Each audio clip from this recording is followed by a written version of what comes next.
Baik, Assalamualaikum warahmatullahi wabarakatuh. Bertemu kembali bersama kami di RBP Goalkeeper Academy. Kali ini kita sama-sama akan membahas mengenai kisah inspiratif dari salah satu legenda Persib Bandung, yaitu Kang Eka Ramdani. Alhamdulillah kita sekarang sudah berada di rumah makan dari Kang Eka Ramdani. Sambil kita bahas-bahas nanti bagaimana sih perjalanan Kang Eka Ramdani dari mulai awal merintis karir sepak bola sampai akhirnya menekuni masa pensiun setelah menjadi pemain bola. Kita ngobrol-ngobrol kisah inspiratif dari Kang Eka Ramdani. Baik, Assalamualaikum Kang Eka Ramdani. Kang Eka Damang. Alhamdulillah. Aduh, pas lama itu penat Kang Eka ya. Oke, Kang Eka, ya boleh kita ini kan dari tim sekolah kiper, salah satu sekolah kiper di Bandung. Katakanlah sedang memberikan kisah-kisah inspiratif bagi mereka para calon kiper handal yang nantinya ingin mengetahui senior-senior mereka atau idola mereka pada saat dulu, bagaimana mereka merintis karir, kemudian cara mereka mencari atau mendapatkan hasil yang terbaik seperti apa. Karena kan kita lihat Kang Eka ini kita semua tahu gitu kan, Bobotoh siapa sih yang nggak tahu Kang Eka Ramdani gitu kan ya. Jadi kita harus tahu nih bagaimana tips dari Kang Eka supaya sampai bisa naik ke level timnas. Baik, Kang Eka gimana nih mulai pertama Kang Eka tahu sepak bola Kang Eka? Ya, pertama ya mungkin ketika masih sekolah SD itu kan di Purwakarta. Ya. Dan kalau ada pertandingan Persib, pertandingan tuh suka nonton tuh di TV ya. Walaupun susah juga dapat channel TV TVRI Bandung waktu itu. Nah, mungkin awalnya dari situ melihat Persib main, terus mulai itu ada kecintaan terhadap sepak bola, karena memang di lingkungan di sana pun banyak yang anak-anak yang suka sepak bola gitu. Nah, dari situ mulai wah kayaknya keren ya gitu jadi pemain Persib gitu. Nah, dari situ baru deh minta ke orang tua untuk bisa masuk sekolah sepak bola. Itu. Waktu itu memang kakak udah di Bandung ya, udah sekolah di Bandung. Jadi orang tua nyuruh kakak untuk cari sekolah sepak bola yang bagus lah untuk saya gitu. Dan alhamdulillah waktu itu juga ya kakak langsung dapat informasi bahwa sekolah sepak bola yang istilahnya yang bagus di Bandung itu saat itu ya SSB Uni Bandung. Satu alma mater. Tapi jauh, Eka angkatan tahun sekian, saya kekinian. Nah, jadi masuk SSB Uni Bandung. Nah, ya alhamdulillah ketika dari SD beranjak ke SMP itu baru mulai hijrah ke Bandung. Sekalian masuk sekolah sepak bola Uni Bandung. Oh iya. Kalau saya tahu dulu Aeka waktu saya masih saya masuk Uni itu tahun 98 Aeka ya. Itu saya jujur waktu itu sama teman-teman angkatan saya ngelihat Aeka, kalau nggak salah Aeka sampai nginep di mes, itu benar Aeka? Ya. Berarti pulang sekolah langsung latihan di situ, nginep di situ. Ya. Itu kalau pulang ke Purwakarta setiap minggu sekali Aeka itu? Itu nggak tentu ya. Cuman kalau dihitung per minggu jarang. Jadi per bulan atau kadang 2 bulan baru pulang, 3 bulan baru pulang. Oke. Aeka, yang saya tahu nih kan Aeka nih udah merasakan karir profesional, katakanlah bukan profesional ya, katakanlah sudah mencicipi kompetisi-kompetisi level internasional ini dari level usia dini nih Aeka ya. Yang saya tahu Aeka beberapa kali ikut usia 15 mungkin ya beberapa kali. Nah itu bagaimana Aeka pertama kali ikut seleksi, atau dulu kan kalau zaman sekarang kan sepertinya banyak sekali ya event-event nih. Kalau dulu saya rasa kan event-event itu jarang. Nah gimana itu Aeka mulainya Pak? Ya qadarullah ya. Memang waktu itu setelah tinggal di mes Uni itu mungkin dari pertama masuk sampai ada panggilan tim nasional itu sekitar 2-3 tahun di Uni. Setelah itu ya karena memang waktu itu ada Pak Boyke Adam. Ya, Pak Boyke. Nah, itu pelatih kipernya timnas usia 16. Ya. Mungkin memberikan informasi gitu kepada pelatih kepala dan jajarannya gitu bahwa mungkin di Bandung adalah salah satu kreator serangan terbaik menurut saya. Ada pemain yang mungkin bisa diseleksi lah gitu. Iya. Nah setelah itu baru dipanggil seleksi di Sawangan, ya alhamdulillah masuk tim nasional usia 16. Oke. Yang saya tahu nih Aika, kita kan Aika sudah mulai katakanlah mengenal sepak bola, event-event di usia dini sudah Aika katakan sudah hatam lah gitu ya. Kemudian yang saya tahu Aika masuk salah satu pemain termuda yang pernah mencicipi level seniornya, kurang lebih usia 18 Aika, benar? Ya, 18. Nah, Aika 1 tahun kalau nggak salah di Persib ya. Kemudian hijrah ke Persijatim. Nah, ini menarik teman-teman semua ya. Kenapa? Saya rasa Aika punya jawaban tersendiri. Biasanya kalau untuk teman-teman yang usia muda, ya dulu ya saya meskipun nggak lama gitu ya, tapi pernah mencicipi lah sebentar gitu ya. Apakah memang sudah menjadi pemain Persib itu adalah prestasi yang paling puncak, peak performance-nya atau peak prestasi, apa justru itu adalah batu loncatannya? Nah, kita tanya, Aika berani keluar ke Persijatim. Nah, alasan Aika gimana tuh Aika? Iya, memang saat itu kan usia juga istilahnya paling muda ya, ketika di Persib waktu itu gitu. Masih ada senior-senior yang memang kualitasnya sepertinya akan sangat susah untuk digeser gitu.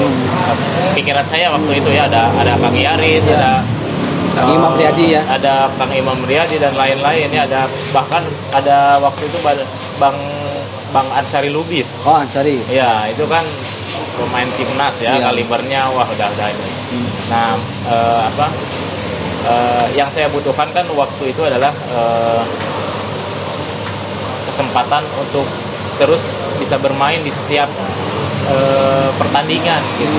Dan saya pikir kalau saja saya bertahan di Persib, saya pikir nggak akan dapat kesempatan yang lebih banyak gitu, daripada di tim luar gitu.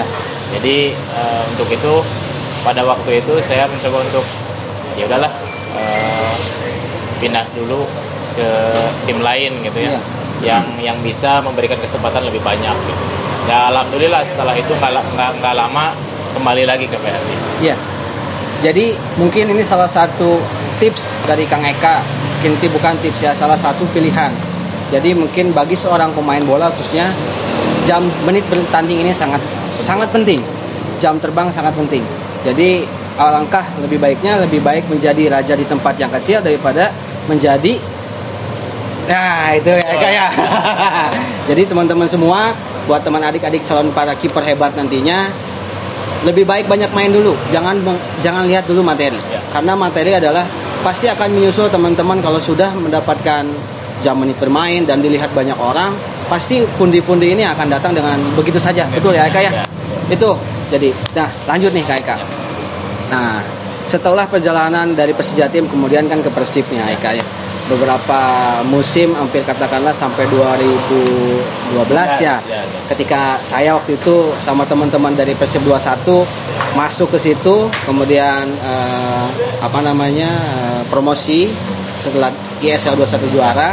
Kemudian ada beberapa rekan-rekan yang lain juga masuk, pemain-pemain timnas senior, ada Kambang Zulkifli waktu itu, kemudian Mbak Yudin ya, ada siapa Bang Asuha ya, Bang Asuha, Bang Pitoy dan lain-lain. Nah, kalau boleh sedikit nih Aika, kalau tidak keberatan, sedikit cerita ketika itu Aika mencoba untuk mencari pengalaman di luar nih. Nah, itu bagaimana perjalanan ini Aika nih? Kalau boleh diceritakan buat teman-teman semua, katakanlah kalau misalkan dari perjalanan Aika, dari begitu balik ke Persijatim kan saya rasa Aika sudah menjadi ikon, bahkan kapten di situ.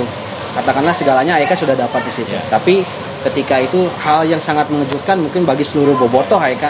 Tahun 2012 Aika memutuskan untuk hijrah ke Persisam. Nah, itu adalah hal yang paling sulitkah di dalam karir sepak bola Aika, hijrah begitu pindah ke Persisam? Ini ya itu kalau saya boleh bilang bahwa itu di luar dugaan sebenarnya. Saya juga nggak menduga gitu. Tapi takdir Allah itu kan sifatnya memaksa ya. Iya, Kita nggak bisa nolak tuh, nolak tuh. Jadi mungkin dengan intrik-intriknya masalah dengan manajemen atau dengan pemain lain dan lain-lain itu hanya sekedar bumbu ya. hanya bumbu Hanya aja bumbu sih ya. sebenarnya gitu. Jadi pada akhirnya kan takdir juga yang membuat saya harus keluar gitu. Dan artinya ketika saya keluar gitu ya, karena memang takdirnya berbeda dengan Persib gitu. Pada akhirnya setelah mungkin 2-3 tahun saya keluar, Persib pun juara gitu ya. Artinya kan ketika kalau saja saya tetap di sana kan belum tentu juga gitu kan gitu. Jadi itu lebih ke takdir ya, takdir ya, dan itu menjadi sebuah cerita perjalanan karir gitu. Walaupun memang berat, tapi saya pikir tidak orang lain tidak akan merasakan hikmah di balik itu. Betul. Kecuali saya sendiri. Jadi setiap masalah pasti ada hikmahnya. Ya. Oke, jadi teman-teman semua percaya akan takdir Allah. Karena kalau misalkan teman-teman memang kayak saya, jujur, saya dari main bola usia 6 tahun, sama mungkin seperti Aika dari usia dini. Dari usia 15 tahun alhamdulillah dipercaya juara. 17 tahun alhamdulillah dipercaya juara. 21 alhamdulillah juara. Kemudian beberapa kali masuk ke tim senior baik di Persib maupun yang lain. Tapi katakanlah saya hanya bermain sampai usia cuma 29 tahun gitu kan. Sedangkan sebenarnya bisa saja kalau misalkan diterusin sebenarnya. Tapi kan takdir Allah mengatakan lain gitu kan. Saya bisa aja kalau misalkan main lagi, wah bahaya cederaeun gitu aja kan. Bisa jadi. Nah, itu yang kita tidak bisa melawan takdir Allah. Jadi ya syukuri nikmat yang telah diberikan Aika ya. Oke. Aika, sebelum ke pertanyaan terakhir nih mengenai kegiatan Aika setelah pensiun Aika. Satu tips tips dari Aika kepada mungkin calon-calon kiper handal yang nanti akan melihat video ini, mungkin apa sih yang sudah dilakukan Aika dari mulai Aika junior dulu, katakanlah seperti Aika mungkin dalam satu tim punya saingan yang katakanlah kita menyadari nih dia tuh sebenarnya lebih dari saya gitu ya. Tapi saya sebenarnya mampu buat ngalahin dia nih. Nah, mungkin ada tips dari Aika untuk katakanlah di luar latihan ada latihan tambahan atau apa, itu gimana Aika? Iya, saya pernah dapat motivasi ya dari waktu itu, kalau nggak salah adiknya Kang Giman Nurjaman. Kang siapa ya, Kang Dede apa siapa nih, adiknya Kang Giman Nurjaman. Dia cerita, katanya kalau kamu pengen lebih dari orang lain, otomatis latihannya juga harus lebih. Orang lain sekali, kita 2 kali. Orang lain 2 kali, kita 3 kali. Orang lain 3 kali, kita 4 kali gitu. Selalu di atas mereka latihannya gitu. Pada akhirnya prestasi pun akan mengikuti gitu. Jadi mungkin untuk teman-teman yang sekarang mulai mencoba berkarir di sepak bola gitu ya, selalu memotivasi diri untuk terus berlatih gitu, dan harus lebih latihannya, waktunya, disiplinnya harus lebih dari yang lain, pola makannya, pola tidurnya gitu. Jadi semuanya harus lebih dari orang lain, maka prestasi pun kita akan melebihi orang lain. Jadi itu tadi Aika sempat kasih tips buat teman-teman para calon kiper handal, bahwa memang kalau misalkan kita merasa ada nih saingan kita ya dalam tanda kutip lebih dari kita, ya kita nggak bisa latihan sama seperti dia gitu. Kita harus bisa 2 atau 3 kali lebih keras latihannya ya Aika ya. Ya kalau misalkan dia sama, ya pastinya posisi itu sudah ada buat yang sudah punya ada sebelumnya. Jadi buat teman-teman adik-adik para calon kiper hebat, kalau hanya mengandalkan latihan di SSB atau misalkan di timnya, saya rasa ya tidak cukup ya Aika ya, seperti itu. Jadi itu tips yang paling sangat bermanfaat buat teman-teman calon kiper hebat dari Aika Ramdhani. Mudah-mudahan teman-teman bisa mengaplikasikannya. di luar latihan. Ya, ada lagi yang pengen saya sampaikan. Boleh. Ketika kita latihan di SSB ya, di tempat kita latihan ya. Itu kan materi sama ya. Terus jam latihan sama. Ya.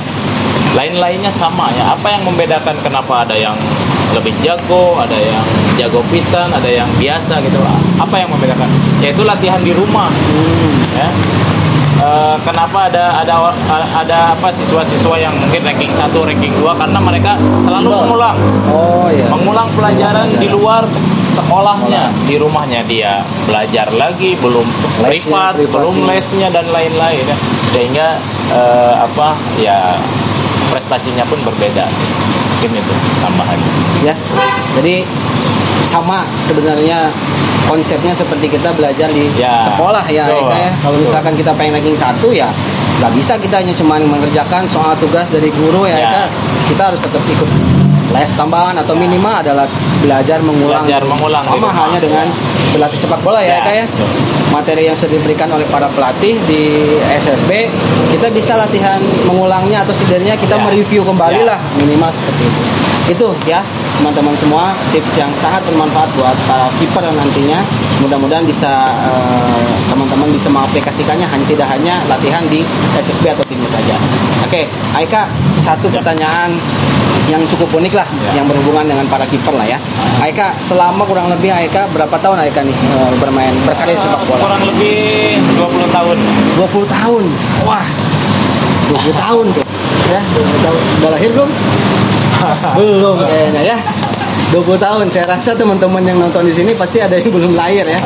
Nah, Aika mungkin selama 20 tahun berkarir di dunia sepak bola, ada nggak sih menurut Aika kiper yang paling susah dimasukin menurut Aika? Siapa nih?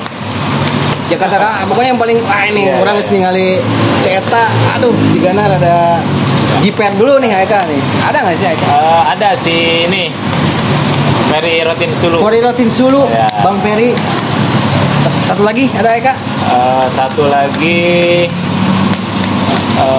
siapa ya? Nah, kalau kiper luar gitu Aika, waktu Aika main di timnas pernah lawan apa nih? Oh iya ya. Ya pastinya kiper Iran. Kiper Iran. Ya. Nah, ini menarik. Bang Ferry ini. Kenapa Aika Aika lihat Bang Ferry ini? Wah, sudah susah nih kayaknya sepertinya. Apa yang dilihat dari Aika? Mungkin gini ya, mungkin karena pernah bareng main di Persijatim ya? Ya, di Persijatim pernah bareng. Jadi mungkin dia udah tahu karakter kalau saya badan ke sini ke sini gitu ya. kalau gitu. Itu aja sih sebenarnya. Itu saya pernah saya coba praktekin sama angkatan saya. Budiawan Sigit kalau pengen ketahuan sama pelatih lagi latihan, Git, mana mereka kadinya nya aing kadinya Pak. Seperti itu. Jadi mungkin ketika Eka di lapangan posisi ini Bang Ferry udah tahu ini Eka pasti ke sana gitu kan. Jadi buat Bang Ferry kalau nanti ketemu lagi sama Eka mungkin Eka lebih mudah masukin ke Bang Ferry karena Bang Ferry sekarang saya salam hormat Bang Ferry ya. Mudah-mudahan kita bisa silaturahim nanti Bang Ferry.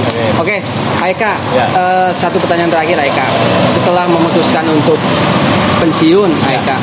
Nah, sebelum ke aktivitas setelah pensiun tapi menurut para bobotoh Aika dan saya pribadi, saya rasa Aika masih bisa lah gitu ya, 1 tahun atau 2 tahun atau bahkan 3 tahun untuk terus berkarir di sepak bola. Nah, menurut saya hal yang sangat mengejutkan Aika memutuskan untuk pensiun dari dunia sepak bola. Alasan paling kuat apa nih Aika? Ya, sebenarnya apa ya? Alasan paling kuatnya mungkin